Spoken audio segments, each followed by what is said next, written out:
é complicado mesmo. Normal, é complicado. acontece. É complicado e mexeu com dedo e tal, a coisa física é braba. Mas enfim, então eu nunca tive essa cultura de reclamar. Eu nunca tive essa cultura de reclamar. E eu acho que é por isso que hoje eu tô tendo sucesso, não o que eu espero, né? Porque o que eu quero é coisas muito grandiosas. Enfim, mas eu agradeço demais a tudo que eu tenho, cara, tudo que eu conquistei. E assim, com vendas, a minha experiência já não começou bem. E aí depois daquilo, cara, assim, foi algo que me ensinou demais. Um mês eu trabalhei na empresa e não chegou a fechar um mês, o cara já me meteu o pé na bunda. E aí veja você, o que você faria no meu lugar? Se tivesse, porra... Olha, talvez eu ficasse desanimado, mas não dá pra parar, né? A vida não para. Então, a vida não para, pô. Realmente eu acho que eu faria exatamente o que você fez. Aceitei qualquer coisa. Né? O cara me chamou pra trabalhar na limpeza. Cara, se eu tô precisando, tem uma mulher, tem mais gente aí pra com responsabilidade, né? Exato. Então acho que é o que qualquer homem faria, né? Você tem que fazer o que tem que ser feito, cara. Não dá pra fazer o que a gente quer fazer 24 horas. Homem faz o que precisa ser feito. Menino faz o que quer. Faz o que quer, Não exatamente. Muito boa. Então, assim, então foi essa a minha primeira experiência, cara, que eu acho válido e eu trago comigo, eu lembro muito disso, porque era pra ter dado tudo errado. Se eu tivesse desistido em trabalhar com vendas, eu seria um administrador de empresa, né? Porque eu tenho formação superior em administração de empresa. Você sabia que eu já fiz até contabilidade? Eu não falei pra você, eu fiz contabilidade. Não sabia. Eu não cheguei a concluir, tá? Fiz acho que 1 ano de contabilidade, era 1 ano e meio. Era um curso técnico. Eu ia me formar também contador. Então eu concluí a faculdade de administração, não concluí o de contabilidade. Eu fiz processos gerenciais, o tecnólogo. Esse eu concluí, processos gerenciais. Depois eu fiz o tecnólogo também em mecatrônica industrial, que é aquela parada de robótica, cálculo, só que esse eu não cheguei a concluir também. Fiz mecatrônica? Pois é, eu ia perguntar. Não, Tu é bom em cálculo?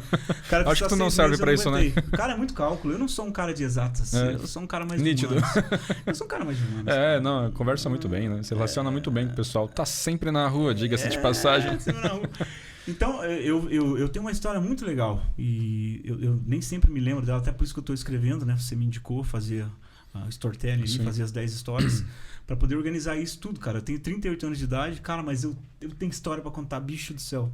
Verdade. Parece que eu sou um Matusalém, cara. Parece que eu sou um Matusalém, bicho. Quando a gente começa a conversar aqui, sou amigo pessoal, tô sempre aqui na casa do Leandro aqui. E, cara, quando a gente começa a conversar sobre passado, cara, é incrível. É incrível como uma história liga a outra, cara. Passa madrugada falando, cara. Exatamente. Só sobre passado. Ainda mais se for pra falar sobre futuro, aí é uma semana inteira. Porque planos aqui é o que não falta. Nossa vida. Vamos falar um pouco dos nossos negócios que a gente tem? Cara, eu queria te perguntar ainda sobre a vida amorosa, cara. Não, mano. Acho que a gente não falou sobre isso ainda. Pô, é uma história. Não é uma história curiosa, uma história talvez diferente pros dias de hoje, pros dias atuais. Mas eu acho que tem muito sucesso aí na tua vida amorosa, na tua vida pessoal, na tua vida em família. Que eu acho que, cara, vale muito a pena dividir. Eu acho que eu já cheguei ao ápice desse. Conta pra gente como começou esse relacionamento, cara. Mas fala desde o começo pra gente que, olha, eu já ouvi essa história da esposa aqui do Leandro aqui.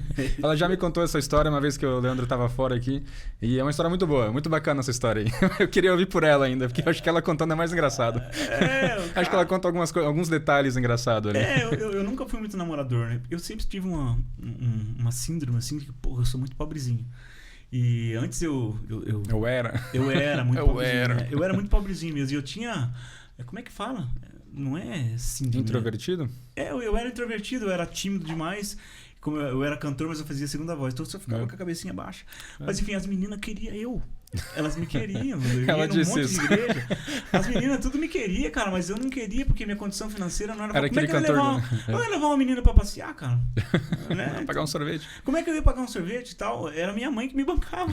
Porque meu pai não conseguia me bancar. E foi até que idade, assim? Cara do céu, foi até uns 19 pra 20 anos, né?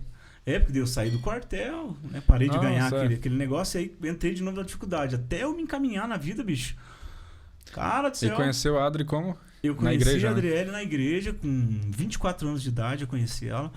Eu já tinha passado por inúmeros relacionamentos, né? Mas não sérios, né? Eu só tinha namorado 2 meninas antes da Adriele, sério, né? Que era uma menina que eu comecei a namorar, pasme, aos 8 anos de idade. Caraca, começou desde a brincadeira. Comecei a namorar as meninas com 8 anos de idade. Até os 16 eu namorei ela. Até por isso que a minha infância toda foi foi bem legal, assim, enfim, não tive nem a oportunidade de me envolver pra fora, assim, nas bagunças, porque eu tava namorando firme, cara. Legal tava isso. namorando firme. E eu ia casar com essa menina, a gente terminou, e aí voltamos de novo, quando combinamos de casar, daí falou, não, agora acho que não dá mesmo, filha. Vamos cada um pro seu lado, que acho que não vai rolar. Daí terminei com ela, e aí que eu comecei, né, essas experiências de vendas que eu falei, entrei no quartel e tal, daí comecei a arriscar um pouco mais. E aí depois de conhecer várias igrejas e cantar por várias igrejas, aí eu conheci a Adriele, na igreja que é a do meu pai mesmo. A igreja que eu conheci, aquela primeira menina que eu namorei, Olha né? só. 8 anos, eu larguei dela, daí voltei de novo na igreja e encontrei a Adriele, que é hoje a minha esposa, né? Bacana. E aí eu encontrei ela com 24 anos, a gente, quando eu tinha 26 eu tava me casando com ela. E Com 26 ela tinha 14 quando eu a conheci, né? Então a diferença de idade de 10 anos. Mas isso não foi uma dificuldade. Até porque eu queria uma menina um pouco mais recatada. Eu não gostava daquelas meninas, sabe? Chega aí! Aquelas meninas muito dadas. Eu não gostava daquelas meninas. E até hoje eu não sou muito fã, não. Até hoje eu não sou muito fã, não, cara. E a gente, então, se encontrou, conversamos. Fiz formalmente, fui lá, pedi a mão dela pro vô, né? Porque o pai dela eu tinha mandado matar. Mentira. Infelizmente morreu. Infelizmente morreu. Os caras. Mas o detalhe, eu brinco, mas é o seguinte, é que o pai dela era totalmente Próxima vez a gente vai gravar com a Adriele aqui, hein? Quero ouvir essa mesma história da Adriele. Não, eu mandei cortar coitado. O pai dela morreu de acidente de caminhão, cara. Infelizmente, Nossa, ele não era a favor. Ele não era a favor do nosso relacionamento, ele odiava eu. Não sei porque eu sou um cara tão legal, sempre fui tão legal. Então, você pode parecer, assim, meio bizarro, né? Mas o pai dela não queria mesmo o nosso relacionamento. Mas não era um pai presente, né? Não era um pai presente. Então atrasava as pensões e tal. Depois deu um problemão. Enfim. Então... É uma fase da vida dela. É uma fase. E, graças a Deus que ela tinha a vozinha e o vozinho dela, né? Que representavam. Então eu fui lá pedir a mão da moça. Pra avó e pro vô. E pra mãe dela, que também é presente, né? A Donadinha. E Donadinha, danadinha. Conheci a Donadinha, muito gente boa também. Gente pessoal, boa gente boa pra caramba. A família de vocês é fera pra caramba. Hoje é minha sogra. E aí ela falou, mas ela é muito nova, vocês estão malucos? Mas como assim? Não sei o quê. Eu falei, não, mas... Aí consegui conversar com ela, a gente se alinhou e permitiram o nosso namoro. E aí demorou 1 ano, a gente noivou. Né? Pedi ela inovada, a gente noivou e depois de 1 ano a gente casou. Tá bom? E desde então, né, a gente demorou 5 anos pra ter o primeiro filho. 6 anos, né, pra ter o primeiro filho. A gente teve o primeiro filho, o Arthur, né? E agora, depois de um ano e... calma aí. Depois de 5 anos, a gente teve... 6 anos, a gente teve o Arthur. E depois de 6 anos, a gente teve o Ethan. Valentim agora. E por que demoraram tanto assim pra ter o Arthur?